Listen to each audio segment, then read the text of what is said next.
In the weeks after professional bull rider Joseph Dewey suffered an injury that left him paralyzed from the waist down, an outpouring of support kept him buoyed above the undertow of hopelessness and despair. A friend set up a GoFundMe page to help pay his mortgage and care for his family, while another threw a benefit to provide money for costly leg braces. Prayer and encouragement flowed fast in those days and steeled his spirit, so much that when doctors informed him he'd never walk again, Dewey, a stubborn cowboy and a Christian, replied, "You don't know the God that I know," and pointed them to the door. Now 2 years after his injury, Dewey is without health insurance. Professional bull rider Joseph Dewey is trying to teach himself to walk again. Photograph Scott Slusher. After being dropped by one provider while he was still riding, he relied on Oklahoma's state Medicaid program to pay for his hospitalization and treatment, only to have it canceled and denied once it was up for renewal. Dewey says the reason was that his income was too high, even though the previous year, before receiving disability, had earned far below the federal poverty level. The monthly income limit for the type of Medicaid he used is $2,111 for one single adult, which he says is far higher than what he was earning. Plans under Obamacare, he was told, were also out of his reach. His income was too low. And although he qualified for another state plan called Insure Oklahoma, which offers subsidies to low-income people who fall between the gaps, Dewey had no way of knowing about it.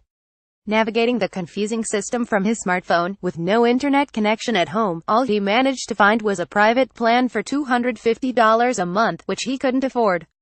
Oklahoma has one of the highest uninsured rates in the nation, some 14% of its residents, second only to Texas. It's also one of 19 states that has refused to expand Medicaid to the poor under the Affordable Care Act. Premiums are some of the highest in the country. Online, different websites lead to a tangle of private plans with seemingly conflicting prices and information. The result is a Byzantine system much like the rest of U.S. healthcare that's daunting to residents like Dewey, who often don't know where to turn for advice. After hitting the wall again and again, Dewey eventually grew so frustrated that he gave up trying. Without coverage, he stopped going to his weekly therapy sessions that were vital to his rehab.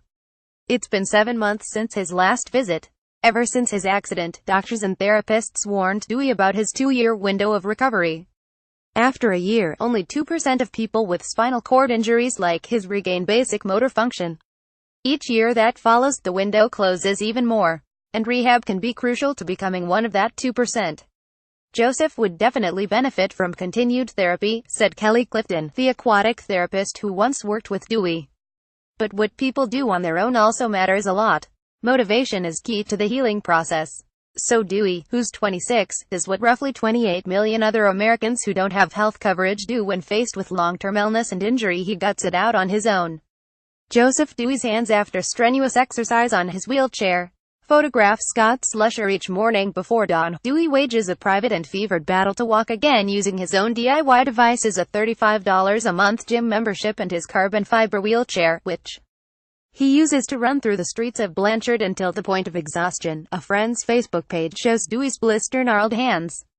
And inside his single-wide trailer on the outskirts of town, he drills on a set of homemade parallel bars, pushing legs to move that had once danced in sync with 1,800-pound beasts. A battery of supplements help combat atrophy and bone loss, while a pencil-marked Bible fends off the depression that carries with it more wreckage than any bucking bull. Little by little, Dewey says his regimen is working. Neural roadblocks are being breached, allowing sensation to pass through hot and cold, the brush of his dog against his leg. Each week is a celebration of small, minuscule victories. With only his disability benefits and a meager income from working as an artist, Dewey often struggles to get by. It helps to stay focused on the bigger picture. "This is my mission in life," he says. "It's also my greatest blessing." To hear Dewey tell it, a lifetime of being thrown from bulls might be the best preparation for learning to get up and walk again. For it takes a certain level of toughness to endure that much punishment and keep coming back. And in towns like Blanchard, toughness is a virtue in a child. In a place where rodeos often outdraw Friday night football, no one looks askance when an 8-year-old kid mounts an animal 8 times his weight and nods his head go. Anyway, it was Dewey's grandmother who put him up to it. He was too big to ride sheep. The junior bull dispatched the boy in 1 second flat, leaving him with a mouthful of dirt and head pulsing with adrenaline.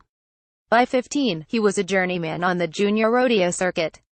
Around that time, he met Cody Webster, a cowboy his age who lived in nearby Wayne. Webster was earning his reputation bullfighting, an equally dangerous sport that entails protecting the rider once they get thrown, usually by slapping the bull between the eyes and running like hell. The two of them began rodeoing together across 4 states, homeschooling to better travel on the fly. In 2013, at age 22, Dewey joined the Professional Rodeo Cowboys Association and hit the big leagues. For his debut in Lake City, Florida, he paid the entry fee and drew a bull named Highly Favored, which let him go 7 seconds before crushing him against the chute gate. Out $95, he drove 24 hours back to Blanchard nursing 3 broken ribs. A year earlier in Rush Springs, a bull had stepped on his humerus and snapped the bone in half, leaving his arm dangling. In Kellyville, another had pounced on his chest and cracked his sternum, collapsing both lungs. There was also the concussion in Guthrie, one of many, 2 cracked vertebrae in Wayne, the broken jaw in Jones, and a fractured wrist at a rodeo he can no longer remember. A year after turning pro, he experienced a bad scare in Medicine Park when a bull knocked him unconscious for nearly a minute and mauled his limp body. Bullfighters managed to pull him free and got him to his feet. He spat teeth as he wobbled back to the gate and had to be medevaced to a hospital. The massive concussion kept him in bed for 2 weeks. Back in 2012, Dewey became a father. His fiancée's health insurance through her job covered their son.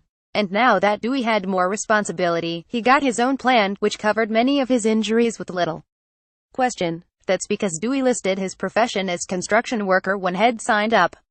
Which was true. In between rodeos, Dewey worked for his grandfather's roofing and remodeling company. But after the helicopter ride from Medicine Park, the company started piecing things together and said I was too accident-prone, he says. They sent him a letter terminating his coverage. Joseph Dewey lifting weights at the gym is part of his recovery. Photograph Scott Slusher. The hospital bill for $40,000 eventually destroyed his credit. Meanwhile, Dewey's top row of molars, or what remained of them, looked as if someone had cracked them with a hammer and chisel, the poor choice of having used bubble gum instead of a mouthpiece. Once he could get out of bed without puking, he found a cheap dentist on Google who pulled them for $1,000 cash. In early September 2015, after winning 2nd place at a rodeo in Texas, something didn't feel right.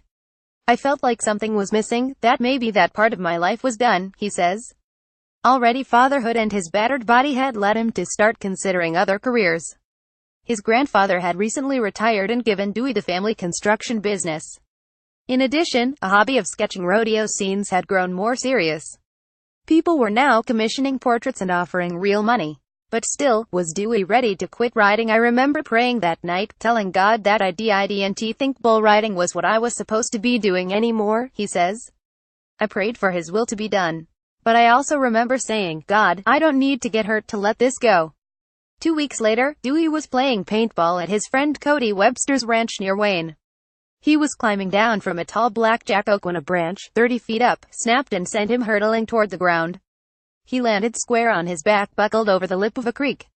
His eyes filled with terror as he looked at Webster, standing nearby. I can't feel my legs. A medevac chopper picked him up in a pasture and rushed him to OU Medical Center in Norman. X-rays revealed a broken L1 vertebrae that severed the flow of blood to his spinal cord. The result was complete and permanent paralysis from the waist down. After 15 years of riding bulls, breaking nearly every bone in his body except for his legs, Joseph Dewey met his Waterloo by falling out of a tree. He spent 3 weeks in ICU and another month doing inpatient therapy. Dewey had no health insurance when he arrived at the hospital, so a counselor enrolled him in Oklahoma's Medicaid program, Sooner Care, that covers medically necessary procedures for residents who need assistance. Dewey and his dog, Rain, at home. Photograph Scott Slusher. To his doctors and therapists, Dewey was mulish and obstinate, refusing to believe their lies. A custom wheelchair, "I'll be walking before you can deliver it," he told them. Webster's wife Ashley started the crowdfunding page that raised over $15,000 to help pay the bills. When Dewey maxed out his Medicaid coverage for outpatient therapy and needed $4,000 leg braces, also not covered, Webster, by then a renowned bullfighter, hosted a barrel racing event and auctioned off memorabilia to raise thousands more. Webster and his father also built Dewey's parallel bars, welding together the lengths of pipe. But the confidence he showed in the hospital withered once he got home. His tiny trailer felt like a cell. He had no skills to navigate the hopelessness that seized him, no vocabulary to describe the despair, so he chose to say nothing. For 3 months, he hardly spoke at all. As a bull rider, you're used to your body breaking down and having to build back up, he says. But this was an emotional and spiritual breakdown that was very difficult to recover from. Most mornings, I just woke up and cried. At his lowest point, he turned to his faith. He began spending hours reading his Bible and meditating in prayer, negotiating with God as one does in the wilderness. Little by little, the depression loosened its grip and he found the tools to move on. Being paralyzed was to be humbled before the Lord. And believing that he could walk again, that he could be healed, was God's ultimate test of his faith. When I finally realized that this was a blessing rather than the end of my life, things changed, he says. And now I had to find who I really was beneath that identity. Soon after starting his regimen, he said, his legs began responding to pressure and touch. He could feel discomfort, such as when he sat the wrong way. At his weekly aquatic therapy sessions in the pool, loosed from gravity, he could even walk with a little help, shuffle from side to side, and for a brief hour, be a man who stood on his own 2 feet. Dewey receives a monthly disability check of $750. Photograph Scott Slusher. At the same time, word of mouth was spreading about Dewey's artwork. It had mostly been a hobby, drawing portraits of rodeo cowboys, matadors, and other Western themes. People paid $400 for the drawings, which often took him 2 weeks to complete. A few months after the accident, he had enough commissions to work as a full-time artist. Last September, Dewey finally got approved for government disability. He now receives a monthly check for $750. Coupled with the small income from his artwork, it's barely enough to pay bills and help support his son. After losing insurance, he scraped bottom to continue swim therapy, paying $130 out of pocket for each session. But the cost, plus the gas to Oklahoma City, became too much. In March, he stopped going. The whole process of finding a plan just got to be overwhelming, he says. In the end, I just cut my losses. I figured I could rehab on my own. A few weeks ago, Dewey and his son were eating in a restaurant when he felt the boy kicking him under the table. I sure wish you'd stop that, he told him. The boy's eyes grew wide. Dad, you can feel. Photograph Scott Slusher. Losing his therapy has pushed Dewey even harder. His workouts are more intense and leave his legs feeling exhausted. Whenever he's in town, Webster joins Dewey for workouts and says his friend's drive has never wavered. We've always had to do things on our own, the cowboy way, Webster says. Dewey's the hardest working guy the first know. There ain't a doubt in my mind that he'll be back up and walking. Dewey now travels to local rodeos to give his testimony. He explains how God took him away from bull riding to use him for something greater, took the blinders from his eyes and made him see what was truly important. And while he's at peace with his journey, he still holds out for that one miracle, when God is finally done using him and tells him to get up and walk. I tell Dewey a similar story about a boarder who once lived with my great-grandparents.